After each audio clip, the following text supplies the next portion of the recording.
अयोध्या में जब राम मंदिर बनाए जाने का शुरुआती दौर चल रहा था, तब कैग ने इसमें घोटाला होने का दावा अपनी रिपोर्ट में किया था। कैसे कुछ चुनिंदा ठेकेदारों को व्यक्तिगत फायदा देने के लिए सरकार उन्हें मालामाल कर रही थी, इसके बारे में खुलासे हुए थे। राम मंदिर निर्माण अपने आप में एक तरह का बड़ा स्कैम बनकर अब सामने आ रहा है। राम के नाम पर वोट लेने की परंपरा जब पिछले लोकसभा चुनाव में काम नहीं आई, तो राम नाम का नई तरह से इस्तेमाल करना भाजपा ने सीख लिया है।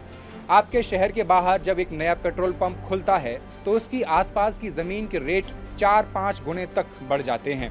अब चूंकि राम मंदिर बनने पर सालों से राजनीति होती आई है, तो ये कोई पेट्रोल पंप तो है नहीं, बल्कि उससे कहीं ज्यादा बड़ा प्रोजेक्ट है। तो जाहिर है जमीन की कीमतें बढ़नी चाहिए थी, लेकिन पिछले 7 सालों में सर्किल रेट में किसी तरह की बढ़ोतरी नहीं की गई है। मंदिर के उद्घाटन के बाद बड़े पैमाने पर सार्वजनिक विकास की आड़ में अयोध्या के आसपास की जमीनों को भाजपा के नेताओं और उनके नजदीकी व्यापारियों ने कौड़ी के भाव में खरीद लिया है। ये जमीन खरीदने वालों में सारे लोग यहीं के निवासी नहीं हैं। दूसरे जिलों, इलाकों और राज्यों से आकर लोगों ने यहाँ महंगी जमीन सस्ते सर्कल रेट पर खरीद ली। पूरा मामला एक स्कैम से कम नहीं है, जानेंगे आज। नमस्कार, मैं हेमंत और आप देख रहे हैं मॉलिटिक्स। 2019 में अयोध्या में सुप्रीम कोर्ट का एक ऐतिहासिक फैसला आया था। बाबरी मस्जिद की जगह राम मंदिर बनाया जाएगा। उस फैसले के फौरन बाद और मार्च 2024 तक अयोध्या और आसपास जितनी भी जमीन की रजिस्ट्री की गई, उनकी पड़ताल शुरू की गई इंडियन एक्सप्रेस अखबार के द्वारा। इस पड़ताल में पता चला कि अयोध्या और आसपास के जिलों में कम से कम 25 गाँव में जमीन लेन देन की संख्या में 30% तक बढ़ोतरी दर्ज की गई है। मंदिर से 15 किलोमीटर के दायरे में मौजूद गोंडा और बस्ती में जमीनों के सौदे विभिन्न पार्टियों के राजनेताओं और सरकारी अधिकारियों के परिवारों और करीब से जुड़े लोगों ने किए हैं। जब भी कभी कोई सरकार का बड़ा प्रोजेक्ट कहीं शुरू होने वाला होता है, तो उसकी जानकारी सरकार अपने करीबी मित्रों, रिश्तेदारों और अधिकारियों को दे देती है। ये करीबी लोग उस प्रोजेक्ट के आसपास की जमीन सस्ते में खरीद कर अचल संपत्ति इकट्ठा करना शुरू कर देते हैं और कुछ साल बाद सरकार इसी जमीन का रेट 50 गुना 100 गुना तक बढ़ा देती है, जिसका फायदा सीधा सरकार के सगे संबंधियों को मिल जाता है। यही असली वजह है कि पिछले 7 साल से यहाँ की जमीनों का सर्कल रेट नहीं बदला गया है। सर्कल रेट न बढ़ने और अयोध्या में जमीनों की बंदर बांट दोनों में आपसी गहरा संबंध है। एक तरफ तो अयोध्या में कारोबारी बूम आया हुआ है, गुजराती आकर वहाँ होटल रेस्टोरेंट खोल रहे हैं, तो दूसरी तरफ सर्कल रेट भी नहीं बढ़ाया गया।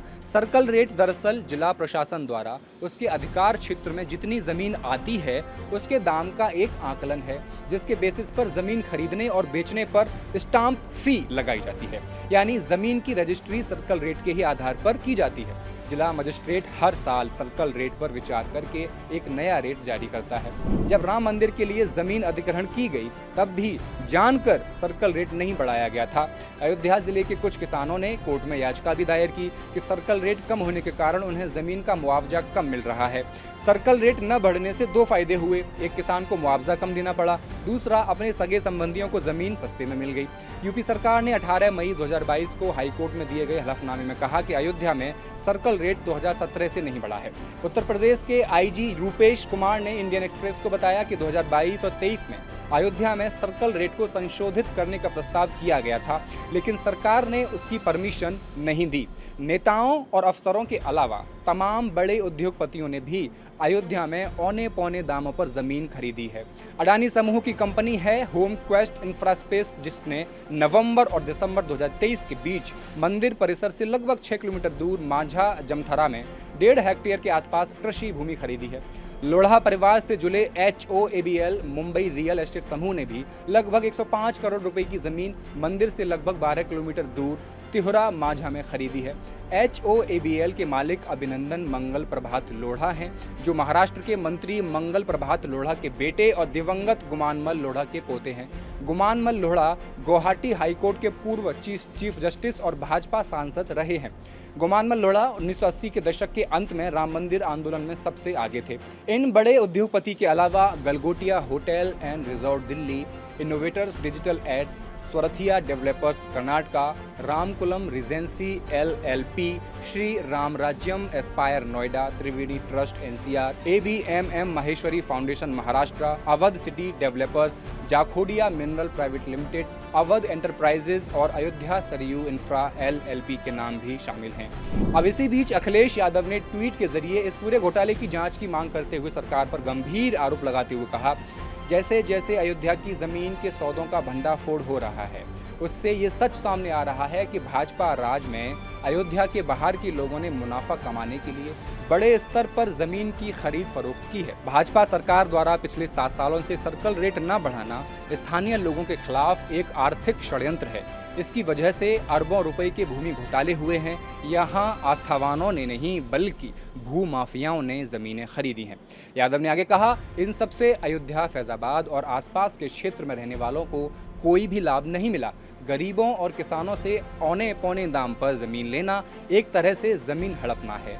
हम अयोध्या में तथा कथित विकास के नाम पर हुई धांधली और भूमि सौदों की गहन जांच और समीक्षा की मांग करते हैं।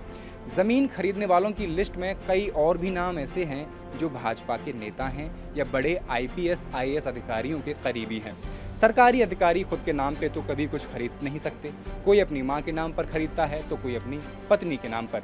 यूपी पुलिस के STF प्रमुख और अतिरिक्त DGP अमिताभ यश की मां गीता सिंह ने मंदिर से 8 से 13 किलोमीटर दूर 10 हेक्टेयर के आसपास कृषि भूमि खरीदी है। यूपी गृह विभाग के सचिव संजीव गुप्ता IPS हैं। उनकी पत्नी डॉक्टर चेतना गुप्ता का भी नाम इस सूची में है। अरुणाचल प्रदेश के उप मुख्यमंत्री चाउना मीन के बेटों चाउकान सेंग मीन और आदित्य मीन ने सितंबर 2022 और 23 के बीच अयोध्या को अलग करने वाली सरयू नदी के पार मंदिर से 8 किलोमीटर दूर महेशपुर में लगभग 4 करोड़ रुपए में 4 हेक्टेयर जमीन खरीदी है, जिसमें से उसी साल कुछ जमीन 1.5 गुणे दामों में उन्होंने बेच भी दी है। आदित्य मीन ने कहा, हमने अयोध्या में पर्यटन विकास के लिए जमीन खरीदी है, हम एक होटल बनाएंगे। भाजपा के पूर्व सांसद ब्रजभूषण सिंह के बेटे सांसद करण भूषण ने भी जमीन खरीदी है जनवरी 2023 में मंदिर से लगभग 8 किलोमीटर दूर। इनके अलावा इस सूची में भाजपा विधायक अजय सिंह के भाई कृष्ण कुमार सिंह, भाजपा नेता और गोसाईगंज नगर पंचायत चेयरमैन विजय लक्ष्मी जायसवाल के परिवार के लोग, भाजपा नेता और अमेठी जिला पंचायत चेयरमैन राजेश अग्रहरी, BSP के पूर्व विधायक जितेंद्र कुमार उर्फ बबलू भैया के भाई, पत्नी व अन्य लोग समेत अनगिनत नेताओं के नाम हैं। ये लिस्ट काफ़ी लंबी है, जो काफ़ी है ये बताने के लिए कि कैसे भाजपा सरकार में अधिकारी और नेता मिलकर आम जनता की ज़मीन और उनके हक की मलाई चाट रहे हैं। इस पूरे प्रकरण पर आपकी राय कमेंट बॉक्स में सराहनीय होगी। शुक्रिया।